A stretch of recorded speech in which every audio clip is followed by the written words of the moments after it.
Welcome back to Johnston Hall for MUTV's first sports programming of the second semester.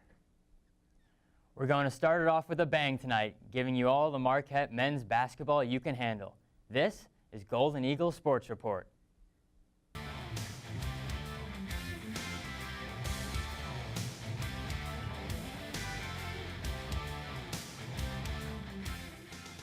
Thank you for tuning in to a special basketball edition of Golden Eagles Sports Report.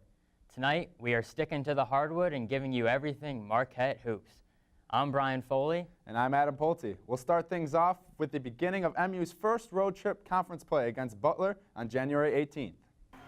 The Golden Eagles at Hinkey Field for the first ever Big East meeting with the Butler Bulldogs.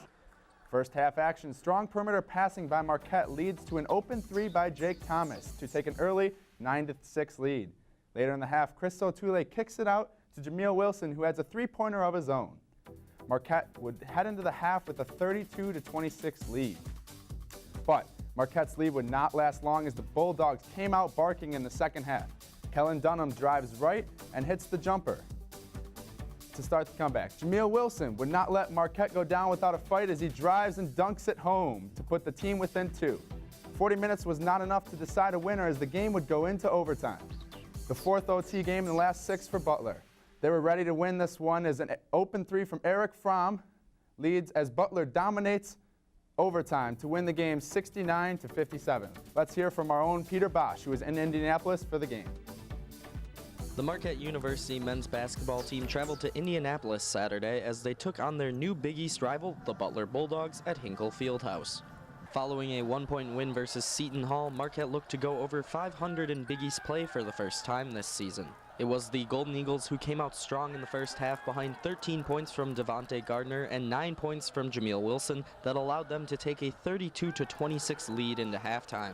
Marquette established classic tough Big East defense early that Butler coach Brandon Miller described post-game. Big East is tough. You look at teams in the Big East and you look at their defense, that's their job, is to make it hard to score. Some of the games in the Big East, it's just going to be like this. You're going to have to grind it out. You're going to have to work the ball. You're going to have to take some of the shots that we took tonight and be able to execute. But, we'll continue to work on our execution to get easier looks. But I do think late in the game we got some pretty good looks. Marquette led early in the second half, 40-28. However, it was all Butler the rest of the way. Butler went on a 21-9 run to close the game. Following 2 misses from Kyle Marshall, Jake Thomas hit 2 clutch free throws with 4 seconds left to send the game into overtime. Marquette head coach Buzz Williams spoke about the second half performance. You would think if you just looked at their numbers, if you're the opponent, obviously, and you hold them to 31% in the second half and 30% from 3, and they only shot 8 free throws, you would think that's pretty good, and it is pretty good. They're really good offensively, but that's hard. It's hard to overcome. In the 5-minute overtime, Butler scored an astonishing 20 points to the Golden Eagles' mere 8. The final score in overtime was 69-57, giving Butler their first Big East win in program history. In the end, Coach Williams succinctly explained what's next for Marquette. We're 0-3 on the road, and we're 2-0 at home, and our next game is on the road. Shortly after their overtime loss to Butler, Marquette headed east for a matchup with Georgetown. The Golden Eagles, in need of a win, secured their first true road game victory behind a Todd Mayo 3 to send the game into overtime. The surprise breakout performances of Steve Taylor Jr. and John Dawson helped MU win 80-72 in extra time. Marquette hosted then number 4 Villanova at the BMO Harris Bradley Center, looking for a signature victory. Let's start midway through the first half. Devontae Gardner, working in the post, draws the foul and count the basket. Now 2 minutes left in the first half. Villanova with the ball, and Darren Hilliard hits the 3 to extend the Wildcats' lead. Jumping now to late in the second half, Marquette in desperation mode. Now Derek Wilson hands the ball off to Todd Mayo, who drills the contested 3 to cut the lead to 1 with 13 seconds left. After 2 Villanova free throws, Marquette with one last chance. Mayo takes a deep 3, which is no good, but he's fouled on the play. At the line, the first free throw is good.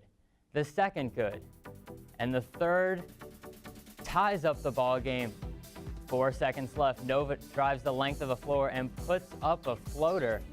But the basket is waved off. Steve Taylor Jr. draws the charge to send the game into overtime.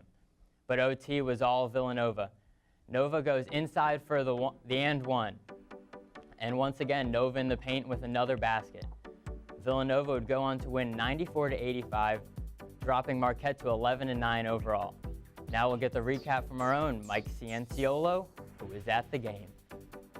Saturday afternoon, the Marquette Golden Eagles hosted the number 4 Villanova Wildcats, and after a big three-point shot from Todd Mayo to send the game into overtime, the Wildcats would clip the Golden Eagles 94-85 in extra time. Offensively, that's probably as good as we've played / can play. And I told our team over the last 10 minutes of the second half, and the one time I talked to them in overtime, the issue today won't be can we score enough points. The issue today will be can we get stops. The Marquette Golden Eagles, wearing pink uniforms in support of Coaches vs. Cancer Suits and Sneakers Awareness Weekend, were searching for a signature victory against the number 4 team in the land at home Saturday. Despite losing to Villanova, the game saw increased playing time for Steve Taylor Jr., a double-double outing from Devontae Gardner, an impressive 16.9 rebound and 7 assist game from Jameel Wilson, and more big shots from Todd Mayo, who scored Marquette's final 10 points in regulation with 34 seconds left on the game clock, continuing his locked-in play as of late. Just staying locked in, having tunnel vision as the season goes on, as school's starting to get just tests and stuff start to come ahead. Just get tunnel vision. Don't just worry about what's going on the outside. The first half of this ball game belonged to Villanova and their scorching 7 for 17 shooting behind the arc to carry a 7-point lead into halftime. The second half came down to the Wildcats missing free throws and Todd Mayo coming up big in the clutch. Then, in their third straight overtime game, the Golden Eagles just couldn't get stops and convert on the offensive end, losing by 9 and snapping their 20-game home conference winning streak. Haven't lost here in a long time. I thought our guys showed really good resiliency to get it back to overtime. And what I told them after the game was you played with great guts to get it to overtime, and then you never got to stop in overtime. And now we're playing the hottest team in the league. And if you listen to the people that supposedly know, they're saying that Providence is going to the NCAA tournament, and they're the hottest team in the league. They're 5-2. I think they've won 4 in a row, and they're just as talented as Villanova. They don't play 9 guys, but they're just as talented. Marquette's next matchup will come back here at home against the Providence Friars next Thursday. Reporting from the BMO Harris Bradley Center, I'm Mike Cianciolo, MUTV Sports. 3 straight overtime games for Marquette. They had to be exhausted, Brian. I'm sure they were, Adam. But we're going to go over to our analysts who are fresh and ready to talk basketball. Nick? Thanks, guys. I'm Nick Wight, joined here by our analyst, Grant Becker. Grant, let's take a look at the 3 straight overtime games Marquette had. What went wrong in the extra time of the losses? You know, let's start with the Butler overtime loss. When Marquette came into that overtime, the fans were pumped. Jake Thomas had just made a couple nice free throws to send us into overtime. And then Marquette missed everything. They missed a bunch of shots. They had 9 fouls, and 6 of those fouls came before they were intentionally fouling. 6 of those fouls happened in the course of play. 3 turnovers. Butler played solid basketball, but Marquette lost that game. And the Nova loss, they simply got outplayed in that overtime. They just weren't good enough to keep up with Villanova. They played from behind, and you can't do that in overtime against Villanova. John Dawson was, in a sense, the savior at Georgetown. What does a performance from him like this mean for the Golden Eagles? You know, this gives the Golden Eagles another option at the point guard, which is huge because Derek Wilson has played some really good basketball recently, and he plays very solid on the defensive end. But there are a lot of nights that Derek Wilson simply can't put up any points for us offensively. John Dawson is the answer to that. And the way he played against Georgetown that night with the clutch 3 at the beginning of overtime, that's what really set us apart there. And his whole play throughout the second half was just awesome. The only issue I see with this is that kind of creates a log jam at the point guard position next year with John Dawson, Dwayne Wilson, and Derek Wilson. So who knows what we'll do with that next season, but it's nice to have depth. We'll just have to wait and see for that. So Steve Taylor Jr. hasn't been terribly effective due to injuries this season, but he got good minutes against Georgetown and Villanova. What does a healthy Steve Taylor Jr. bring to the blue and gold? You know, this gives us a third true big man. Steve Taylor's not massive. He's not the same size as Otule, or he's not the same height as Otule or the same size as Gardner, but he is another true big man. You know, Jameel Wilson and Juan Anderson are really stretching it at that position, so having Steve Taylor come in and the energy that he provided off the bench, especially against Georgetown, was a perfect example of what he can be. And I don't know that we've truly seen a healthy Steve Taylor yet this year. He's been playing through injuries the whole season, and I don't know that he's back to 100%, but when he's 100%, he's a double-double player. Awesome. Well, thanks, Grant. Back over to Brian. When we return, we've got more Marquette men's basketball, so don't go anywhere. Hi, this is John Dawson. You're watching Golden Eagles Sports Report. Welcome back. Last Thursday, Buzz Williams' squad was hosting the hottest team in the Big East. How would Marquette fare against Providence? The Friars came into the BMO Harris Bradley Center looking for their 6th straight win. Thursday, looking to shake things up, Coach Williams started freshman for the first time all year, and it pays off right here with this Juwan Johnson three-pointer late in the first half. Providence misses a jumper, and Marquette grabs the board. Derek Wilson pushes the ball up the court and gets it to Jameel Wilson, who drives in and makes a tough layup. Still in the first half, Wilson gets the ball to a cutting Devontae Gardner, who fights through the contact for the basket. Early in the second half, Derek Wilson with the steal flips it to Jameel Wilson, who gets it to Deontay Burton for the big slam to give the Golden Eagles the 19-point lead. Later, Johnson misses the three, but Burton gathers the board and gets it to Chris Otule for another power dunk. Marquette never looked back, going on to win 61-50. Let's hear from Peter Basch, who has the recap from the matchup with the Friars. For the first time since 2012, the Marquette Golden Eagles starting lineup saw 2 freshmen in Deontay Burton and Juwan Johnson. The Golden Eagles held the Providence Friars to 14 points in the first half, and in the second half, the Golden Eagles would go on to win 61-50. Some of our best offensive players are our worst defensive players, and some of our best defensive players are our worst offensive players. So running them in waves the way we did in the first half was kind of a balance of all of it. Not who started, not how old they are, not where they're from, not what they did the last game or the game before, but what gives us our best chance today from start to finish to win. The first half of action Thursday night saw a defensive clinic by the Marquette Golden Eagles as they held the Providence Friars to 14 first-half points on 5 for 28 shooting. It was a balanced scoring effort by the Golden Eagles, with 10 of the 11 players receiving double-digit minutes. Leading the attack was junior point guard Derek Wilson, who contributed 4 points, 8 assists, and 4 steals. Wilson spoke of his determination to distribute the ball effectively. Yeah, I just try to get everybody involved. They were pressing us at one point, and I think just me pushing the tempo and just beating their defense down the court and left options open for us. It was more, sometimes it was 3-on-1, 3-on-2, so it was easy to make, assist the basket from there. And so we just, I just tried to attack their press and just to get easy baskets, because obviously the rest of the defenders were behind me. So in the second half, Providence mounted a 16-0 run, cutting the Marquette lead to only 3 with 11:33 left. From that point on, it was all Mayo, Wilson, and Gardner. The trio scored all but 2 of the Golden Eagles' last 24 points, sealing the victory for Marquette. Providence coach Ed Cooley credited the Golden Eagles post-game, but he is eagerly awaiting their trip to Rhode Island. We got to bounce back. We got a quick turnaround, an unbelievable turnaround. We'll play 2 games in less than 42 hours, so our guys going to have to be mentally tough to try to get through this next one. But I thought Marquette did a really good job, and we move on and look forward to seeing them on senior night when we get back to the dunk. This Saturday, the Golden Eagles will travel to New York City to take on the St. John's Red Storm. Reporting from the BMO Harris Bradley Center, Peter Basch, MUTV Sports. Following that much-needed win, Buzz's crew traveled to New York Saturday to face St. John's at Madison Square Garden. Despite using the same starting lineup from a game ago, Marquette was unable to do much offensively against the Red Storm. D'Angelo Harris's 27 points and Chris Obekpa's 7 blocks handed the Golden Eagles their 5th conference loss, 59-74. Marquette would get the chance to avenge their overtime loss at Butler as they were home at the Bradley Center. We pick it up in the first, where some nifty passing by the Bulldogs leads to a Kyle Marshall slam dunk, giving Butler their first basket of the game.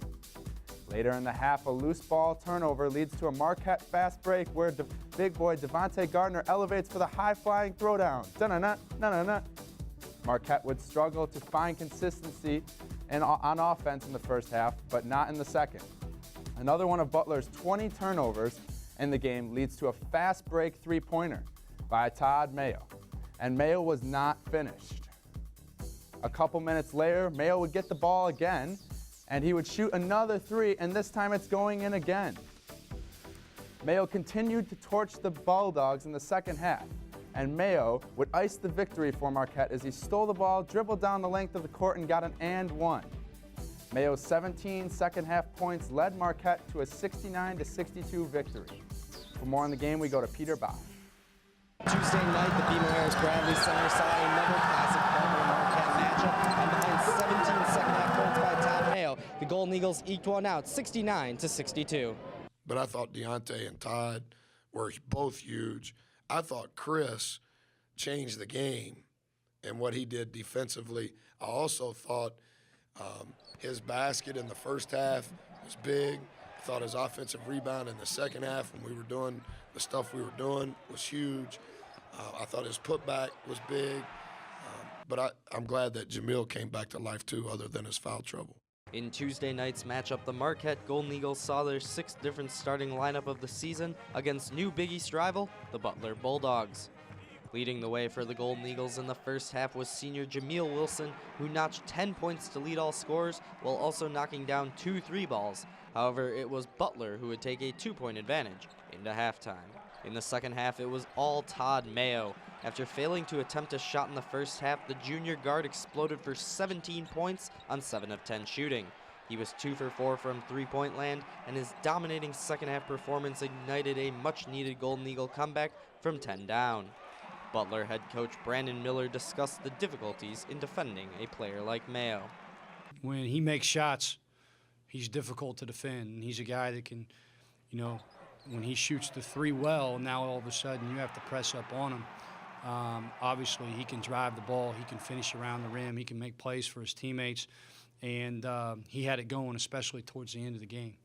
After recording 0 points in last Saturday's game versus St. John's, Mayo showed on national television how dangerous of a player he can be and how much he has developed since his freshman season. I'm getting a little bit older and a little bit smarter, and the difference between my freshman year, I was just always coming off the bench, just shooting. But the values of the possession of the game is very, very just thin. So I'm trying to just come in and just get a sweat going first and then just start attacking. With the victory, Marquette moves once again to 500 in Big East play and avoids the season sweep by Butler. The Golden Eagles will have a 1-week layoff as they travel to New Jersey to take on the Seton Hall Pirates next Tuesday. Reporting from the BMO Harris Bradley Center, Peter Basch, MUTV Sports. 2 thrilling road victories for Marquette, Adam. And they're back to 500 in the Big East, Brian. Let's see what our analysts have to say. Nick? Thanks, guys. I'm back here at the analyst desk with Grant Becker to talk more about men's basketball. Grant, in those 3 overtime games, we talked about Juwan Johnson not playing at all. Now he's got 3 straight starts. What's your theory behind the freshman starting? I think that going into that string of overtime games, Buzz was looking for some signature wins. That's a word that people have been throwing out a lot this season, is signature wins.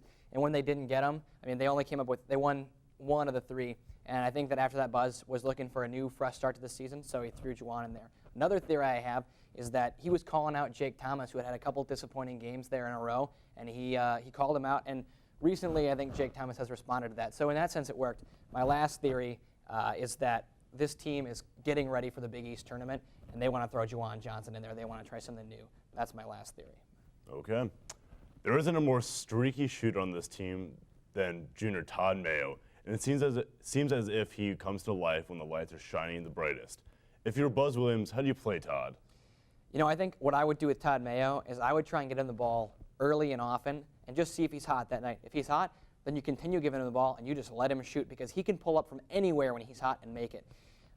If Todd's cold, play him sparingly, play him like you're playing him now. No matter how he's shooting, 5 minutes left in the game, I want Todd Mayo on the court. Whatever you do, make sure that he's fresh for the end of the game because he is our go-to guy now. We've been looking for that all season. We finally got him because he hits everything in the last 5 minutes.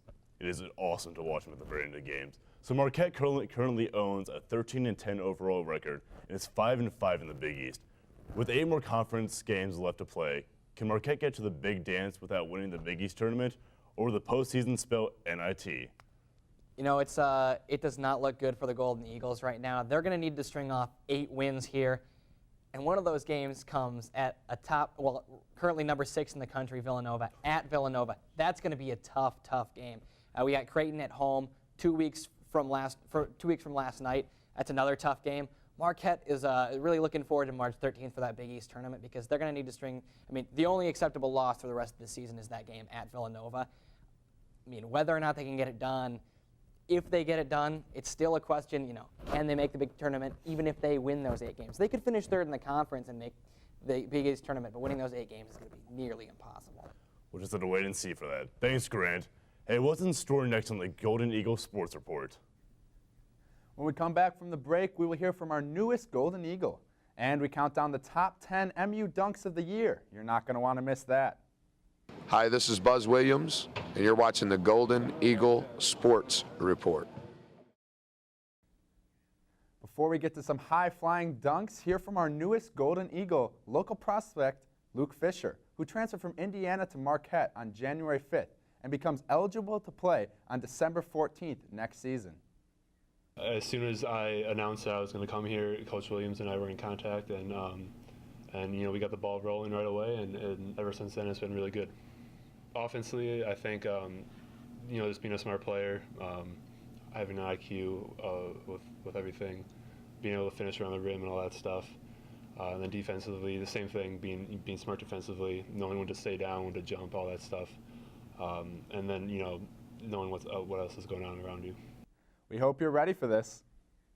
Let's count down the top 10 dunks of the year so far. Here's John Johnson, and he puts up a clean flush against IUPUI. John Johnson again with the throwdown for number 9. Here against Providence, Burton gets the board, dumps it off to Atule with the power slam. Marquette loves what they see. Number 7, Deontay Burton and emphatic slam back to JJ for his 3rd highlight on the top 10 so far. Here, Todd Mayo actually misses a shot, and Jameel Wilson puts it back. Here it is again. Marquette, that was against Seton Hall right there.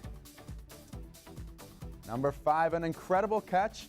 Derek Wilson up to Deontay Burton, lefty slam. He does it all season, a nice dunk there.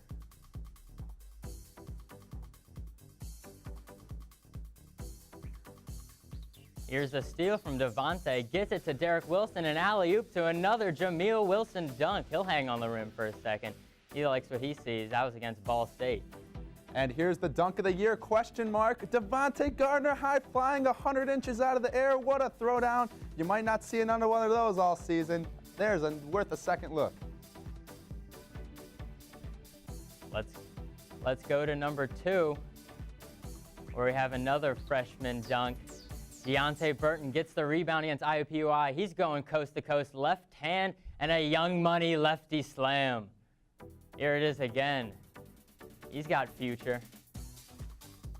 Yes, he does. He also has future in the number 1 spot as he dunks it down. Posterizing dunk. You've seen it before this year. It could be the dunk of the year in college basketball. Deontay Burton, Marquette's own, right there on that dunk. Thanks, guys. That will do it for this special basketball edition of Golden Eagles Sports Report. Thanks for watching, everyone. For our analysts Nick Wight and Grant Becker and my co-host Brian Foley, I'm Adam Pulte. Good night, Marquette.